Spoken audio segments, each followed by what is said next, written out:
Hey friends, in this part we are going to look at equilibrium points. So how are we going to find equilibrium points given a potential V of x? Let's say we have a potential V of x which is a one-dimensional potential, and now we are having two types of equilibrium points. One is going to be the stable equilibrium point and the other is going to be an unstable equilibrium point. At this stable equilibrium point, V of x is going to have a local minima, and at the unstable point it will have a local maxima. So how do we find this is, we will first take the first order derivative of the potential V of x.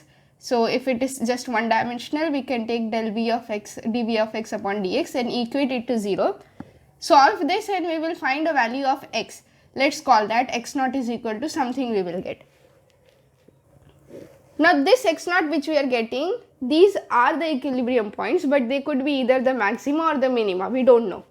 So to find whether let's say we get one x0 and the second term, so which point is a minima and which one is a maxima, for that we will now take the second derivative of the potential V of x with respect to x. So we will take dV of x upon dx, solve this for both x naughts, for x naught this value and x naught this value. For that value, for that x naught for which this d squared V of x upon dx is greater than 0, so that x naught is going to correspond to a minima for that potential. And for that x naught, when d squared V of x upon dx is less than 0, that x naught value is going to correspond to the maxima of the potential. So this minima will give us the stable equilibrium point, the maxima will give us the unstable equilibrium point. And for a simple harmonic motion, at the stable equilibrium point, we will have dV upon dx is equal to 0. From this we will get x is equal to x naught. Then we will take the second order derivative, d squared V upon dx squared at x is equal to x naught. And this value, if it is greater than 0, then this value is equal to k. It is greater than 0 means it is a minima point, that is the stable equilibrium point. This value, this whatever value we will get after solving this derivative and put at x equals to x naught, that value we will call as k. Then we can write the angular frequency as root k by m. Substitute this value here, m will be the mass and that will be the frequency omega. To understand the stable equilibrium point or how to find the stable and unstable equilibrium point, we are going to look at a problem.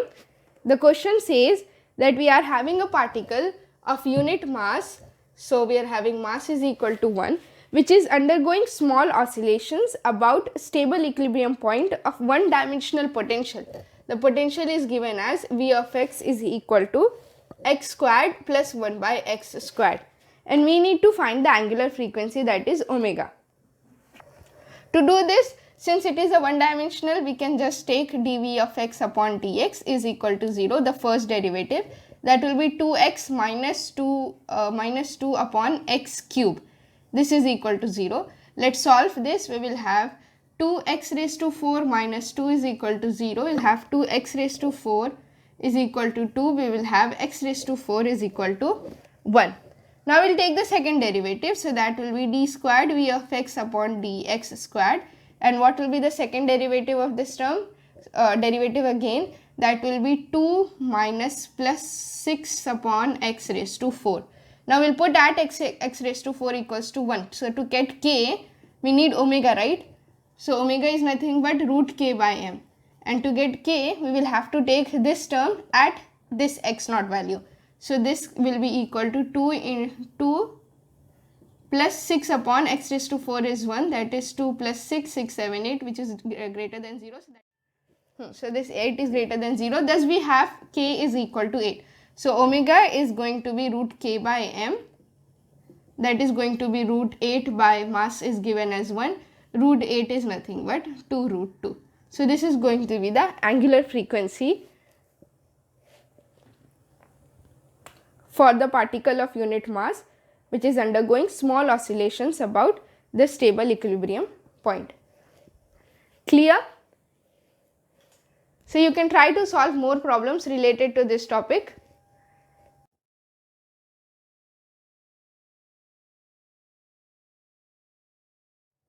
Now we are going to look at how to plot a given function. Let's say the function is f of x is equal to 0.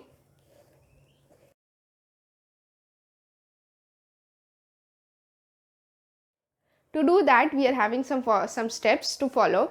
First, we are going to find f of x equals to 0, and from that we are going to get the values of x.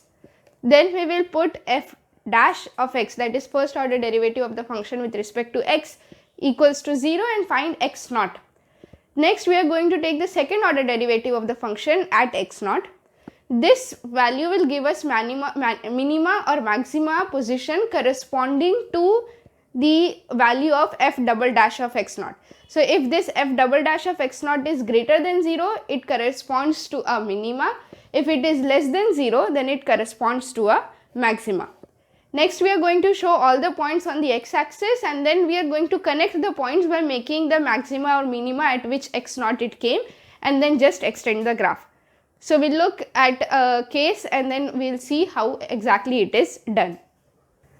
Let's say we have the function y is equal to x cube minus 2x. First point, we are going to take f of x equals to 0, that will be x cube minus 2x equals to 0. We'll have x squared, that is x minus 2 is equal to 0. We'll have x squared is equal to 0 and 2, and we'll have x is equal to 2. Now we are going to take the first order derivative of this term with respect to x. With respect to x, this will be dy by dx and equate it to 0 to get the values of x naught, right? So this will be 3x squared minus 2 is equal to 0. We will have x squared is equal to 2 by 3. We will have x is equal to plus minus root of 2 by 3. The third point is we are going to take the second derivative. So now we are going to take d squared y by dx squared is equal to what? So that will be 6x, only 6x. Now at x we are going to substitute, now these are x naught. X naught is plus root 2 by 3 and minus root 2 by 3. We are going to substitute this here. So we'll have d squared y by dx squared at x naught is equal to plus root 2 by 3. This is going to be 6 into plus root 2 by 3, which is greater than 0. So that means this x naught, which is equal to root 2 by 3, corresponds to a minima. D squared y by dx squared at x naught is equal to minus root 2 by 3. This is equal to 6 into minus root 2 by 3, which is less than 0. So this x naught, which is equal to minus root 2 by 3, corresponds to a maxima. Now let's plot this. This is my x-axis and this is my y-axis. First we are going to put all the points here. We are having 0. Let's call this somewhere 1. Let's call this 2. Call this minus 1. Call this minus 2. So we are having 2. Now we need root 2 by 3 and minus root 2 by 3. So this is around 0.8. So 0.8 will be here. So we'll have here root 2 by 3 and we will have here minus root 2 by 3. Done? Okay, now let's plot this. At root 2 by 3, positive root 2 by 3, we are going to have a minima, and that minimum value you can find by putting this root 2 by 3 in place of x, and that value of y will be here. Okay. At x naught equals to minus root 2 by 3, we are going to have a maxima. So that will be here. So put this value here and we'll get the value of y, and that value will be this value somewhere here. Now now what will be at x equals to 0? At x equals to 0, we can see that y is equal to 0. Put that. So y is equal to 0 here. Now we are just going to join this and extend it. So this goes up somewhere and this comes down somewhere. That's it. Because this point corresponds to a minima, this point corresponds to a maxima, and all we have to do is just extend the graph.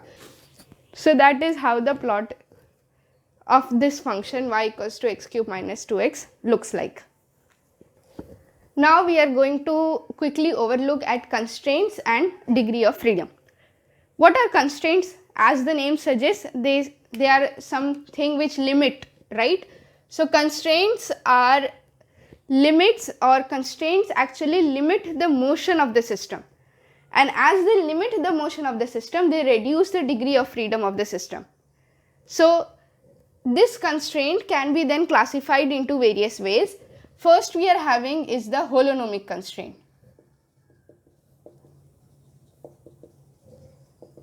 The holonomic constraints are such that if the conditions of constraints can be expressed in the form of a solvable differential equation, or in an equation which has the form which goes like this: f of r1, r2, r3 time is equal to 0.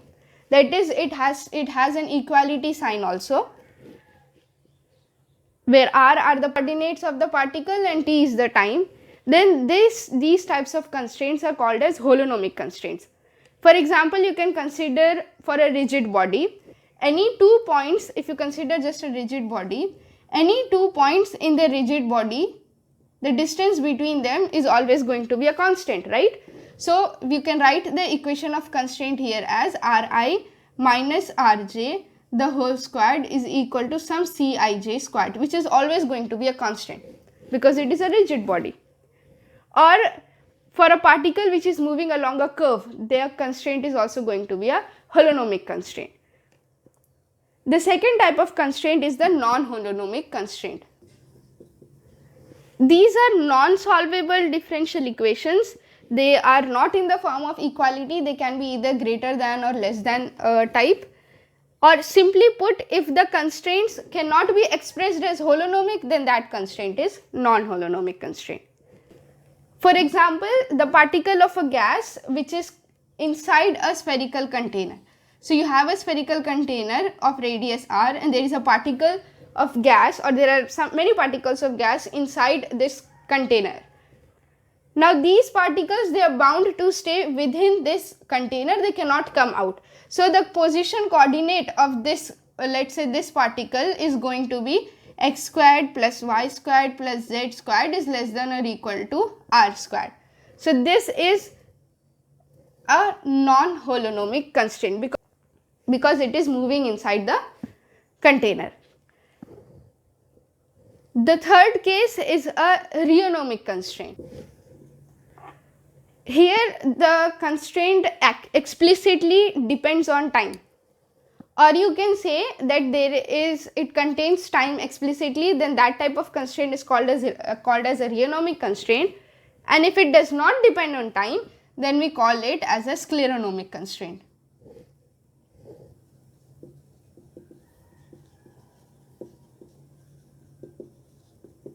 Okay, so these are the 4 different types of constraints. Now we will look at degrees of freedom. So degree of freedom is nothing but the number of coordinates or number of independent coordinates which are required to describe the dynamics or the motion of the system. For example, if you are having a system of n particles which are free from any type of constraint, then the degree of freedom is going to be 3n. Or you can say they are having 3n independent coordinates. But if there was some type of constraint involved, let's say some type of holonomic constraint in there, and those holonomic constraints, as we wrote the equation, right, this f function of r1, r2 up to time t is equal to 0, we can write n such equations, then the degree of freedom will then become 3n minus n. So as I said before, that constraints limit the motion and they reduce the degree of freedom. So if we considered holonomic constraint also, they reduce the degree of freedom of the system. So without any constraint, it will be 3n, and with constraint, the degree of freedom will reduce to 3n minus n. N is the number of constraints among the particle. Thus we can write 2 equations for degree of freedom which are same only. So thus we can write degree of freedom as equal to number of coordinates minus the number of holonomic constraint. So as we saw here, there were n particles, and for each n particle, if we have 3 coordinates, So total number of coordinates will be 3n, minus if you are having n number of constraints, so we'll have degree of freedom as 3n minus n. We can also write degree of freedom as the sum of the degree of freedom of individual particles minus number of constraints among the particles. So these are two equations which we can use to find their degree of freedom. Now, the degree of freedom for a particle which moves on a predefined line, like it has to move on this line only, or it has to move on this thread only. So then the degree of freedom is going to be 1. The degree of freedom for a particle which is moving on a surface is 2. The degree of freedom for a particle which is moving in 3-dimensional space is 3. This we are doing for only one particle, okay? If there is a rigid body and that rigid body is moving in 3-dimensional space, then the degree of freedom is going to be 6, where it will have 3 independent translations and 3 independent rotational motions. So translations along xyz and rotations also. For a system which is having, as we saw before, for a system which is having n individual particles without any constraints among them, they are individual particles, they are moving in 3-dimensional space, then the degree of freedom is going to be 3n. Now if a rigid body is having one fixed point, then what is going to be the degree of freedom? One fixed point for a rigid body means you take a rigid, just imagine some rigid body and you fix it. You fix it means it is not going to have any type of translation because the point is fixed. So this point cannot move means none of the points will be able to move because it is a rigid body. So 3 translations gone. Rotations will be along all the 3 directions because it can rotate this way, it can rotate this way, it can rotate this way, or it can rotate this way, like it can rotate in all the 3 dimensions with one point fixed, right? Along this point it can rotate in all the 3 directions, but it cannot translate. Thus the degree of freedom reduces from 6 to 3. But if we had 2 fixed points, now if the body had 2 fixed points, so obviously there won't be any type of translation, that's there. What about rotation? Only one type of rotation will be possible, which would fix the 2 points here and we can rotate it like this. We cannot rotate it like this because then this point would rotate. We can rotate it like this along, if you draw a line from here, we can rotate it like this. Thus the degree of freedom reduces to 1 only because only one rotation will be possible. If the rigid body rotates about an axis, so instead of 2 points we could have an axis also, and if it rotates about an axis also, there won't be any translation motion and rotation will be only along the axis, so only 1 degree of freedom. A rigid body which is moving in d dimensions has the degree of freedom as d into d plus 1 by 2.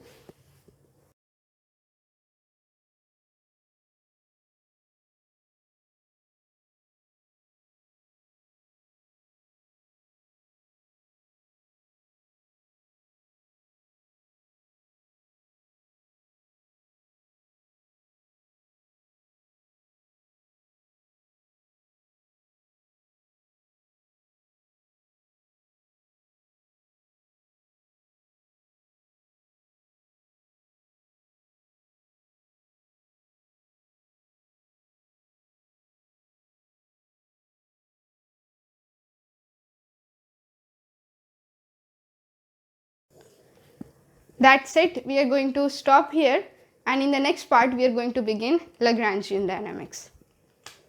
Take care. Peace be upon you.